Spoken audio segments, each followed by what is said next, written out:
Halo, Shalom.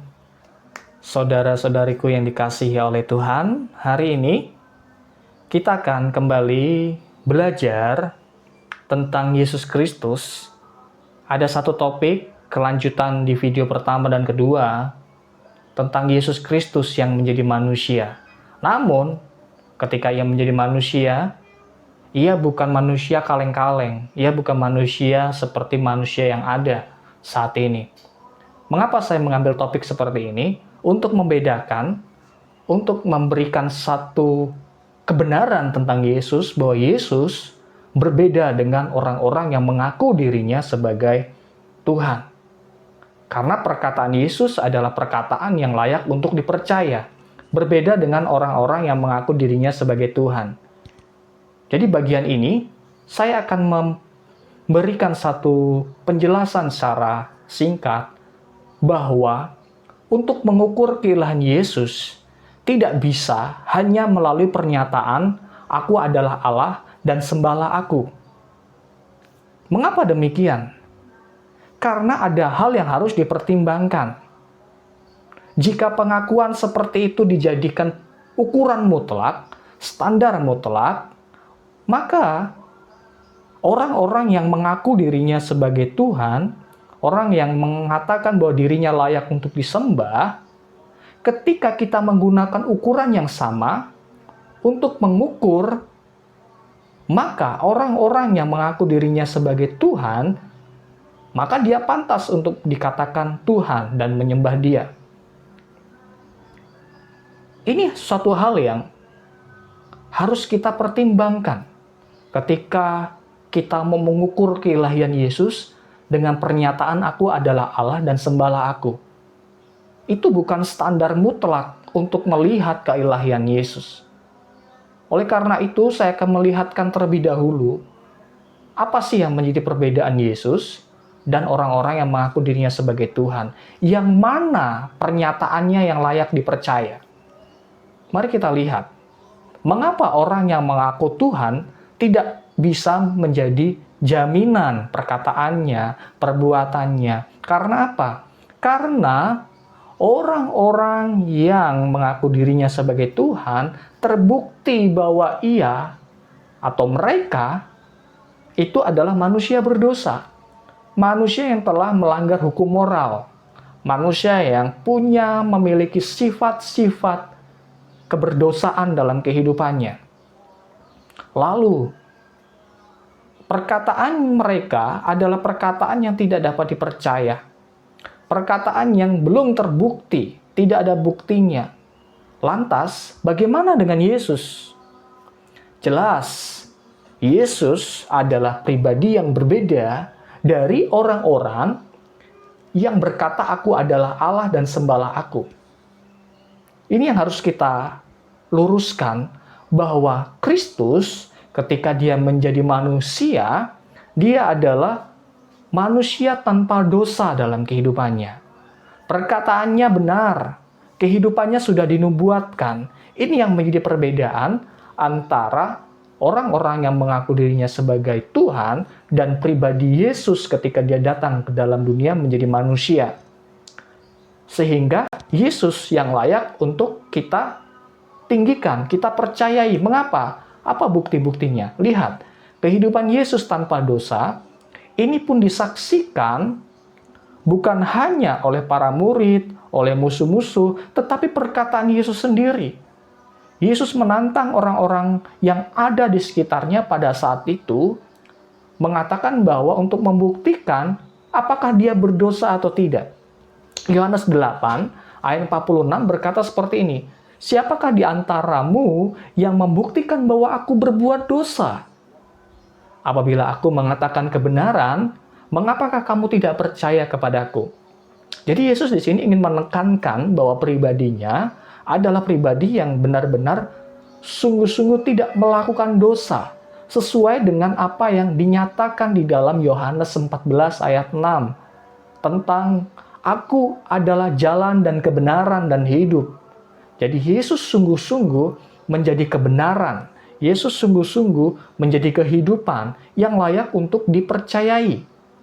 Bukan hanya pernyataan Yesus begitu saja, tetapi ada juga saksi yang mengatakan bahwa Yesus tidak berdosa. Para murid-murid, mereka yang menghabiskan 3 tahun bersamanya, siang dan malam, menyaksikan hal itu. Contohnya adalah Petrus, yang dicatat dalam 1 Petrus 2 ayat 21-22. Firman Tuhan katakan, sebab untuk itulah kamu dipanggil, karena Kristus pun telah menderita untuk kamu, dan telah meninggalkan teladan bagimu, supaya kamu mengikuti jejaknya. Ia tidak berbuat dosa, dan tipu tidak ada dalam mulutnya. Perhatikan baik-baik di ayat ini, kita melihat bahwa memang Kristus adalah pribadi yang layak untuk diteladani. Dan Kristus telah memberikan satu pola kehidupan bagi manusia untuk meneladani Kristus. Oleh karena itu dalam surat Yohanes berkata, orang yang percaya kepada Kristus, yang tinggal di dalam Kristus, yang mengasihi Kristus, wajib untuk hidup sama seperti Kristus yang pernah hidup. Ini suatu hal yang tidak diberikan dari orang-orang yang mengaku dirinya sebagai Tuhan. Karena pola kehidupan mereka masih belum dapat menjadi teladan yang baik. Berbeda dengan Yesus. Oleh karena itulah, Yesus dan orang-orang yang mengaku dirinya Tuhan lebih dipercaya perkataan Yesus. Karena Yesus bukan hanya bisa berkata-kata, tetapi dalam tindakannya, dia memiliki satu kesaksian yang sungguh luar biasa. Bukan hanya Yesus sendiri yang menyaksikan bahwa dia tanpa dosa, tetapi para muridnya. Bukan hanya para muridnya, musuh-musuhnya juga tidak dapat menemukan kejahatan dalam hidup Yesus. Jadi ketika musuh-musuh Yesus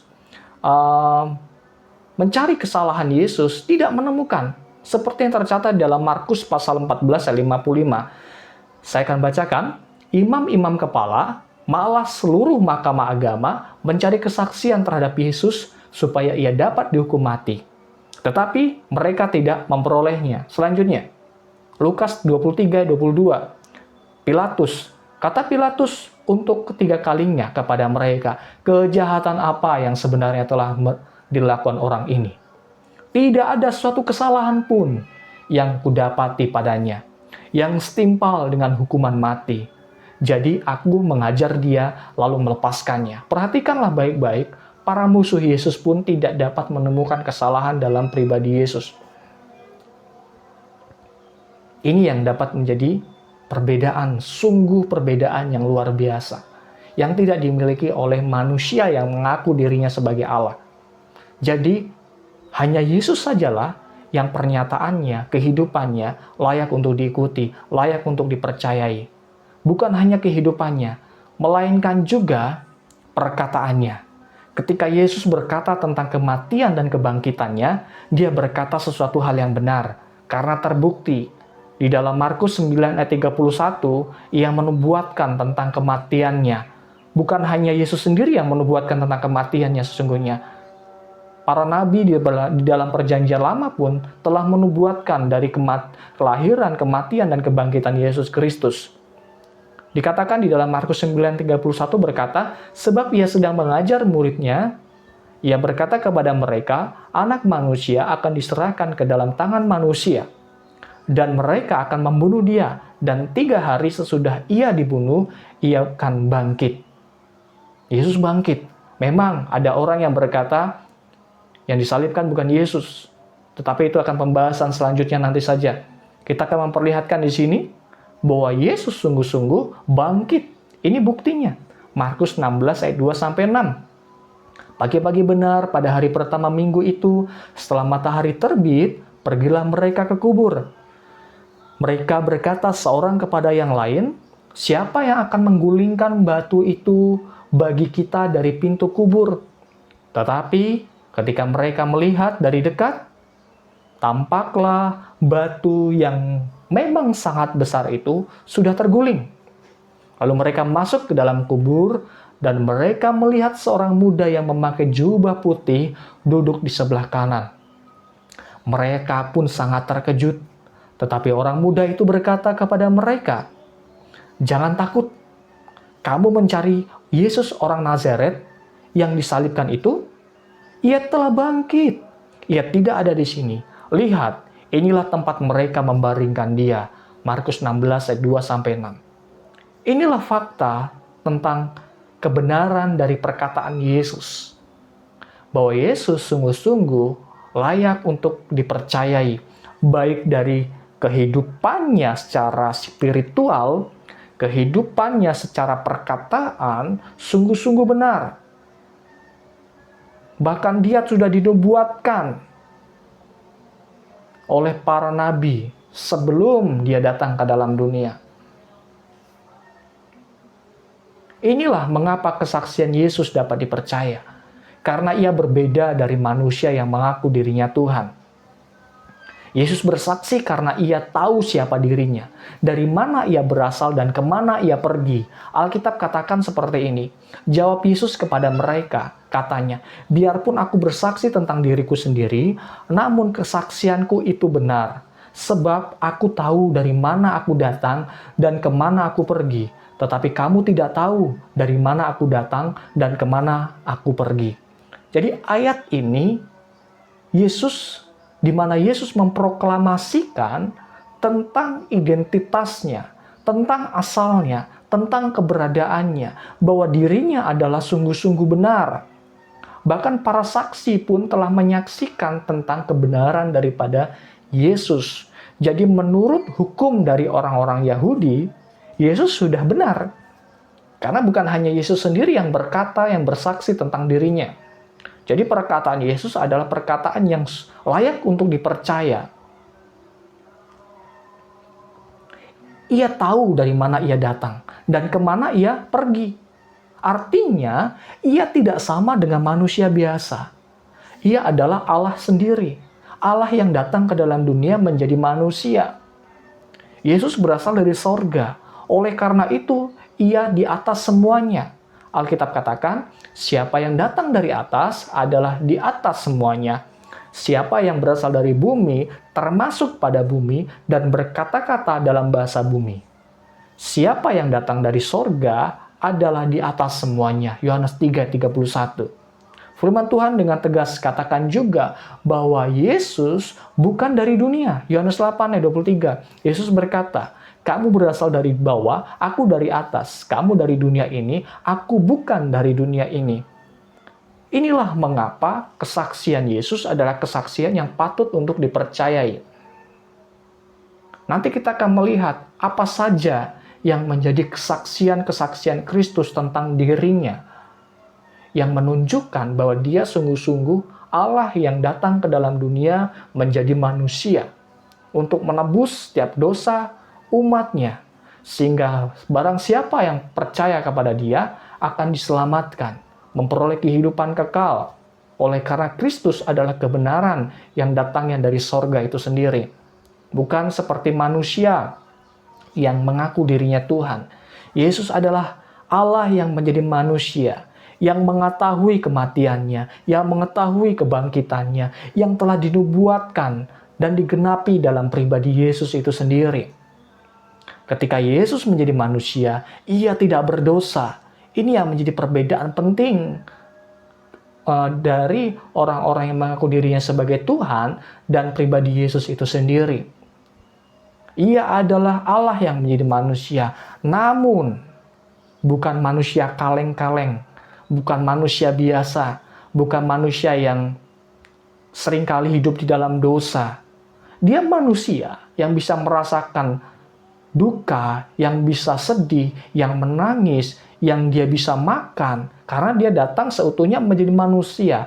Tetapi dia menjadi manusia yang sungguh-sungguh berkualitas, manusia yang patut untuk diteladani, karena dia adalah Allah yang menjadi manusia untuk memberikan pola bagi kehidupan umatnya, sehingga kehidupan umatnya mengikuti jejak-jejak Kristus. Seperti firman Tuhan katakan, "Hendaklah kamu menjadi sempurna, sebab Bapamu adalah sempurna." Itulah tantangan kehidupan orang yang percaya kepada Kristus. Maukah engkau dan saya hidup seperti Kristus. Kristus sudah memberikan pola ketika dia datang ke dalam dunia. Kiranya hal ini menjadi berkat dalam setiap kehidupan kita. Dan firman Tuhan ini, penjabaran ini menjadi kekuatan bagi iman kita untuk memperteguh iman kita bahwa bukan syarat mutlak untuk melihat keilahian Yesus dengan perkataan aku adalah Allah dan sembahlah aku. Karena kita harus melihat, mempertimbangkan hal-hal yang sudah saya jelaskan di depan tadi. Bahwa kita melihat dulu pribadi Yesus. Bahwa pribadi Yesus ketika datang ke dalam dunia, dia berbeda dari pribadi yang lain. Dia adalah Allah yang datangnya dari sorga menjadi manusia di dalam dunia ini untuk menebus setiap dosa dan kesalahan hidup kita. Kiranya hal ini menjadi berkat. Tuhan Yesus memberkati kita semuanya. Amin.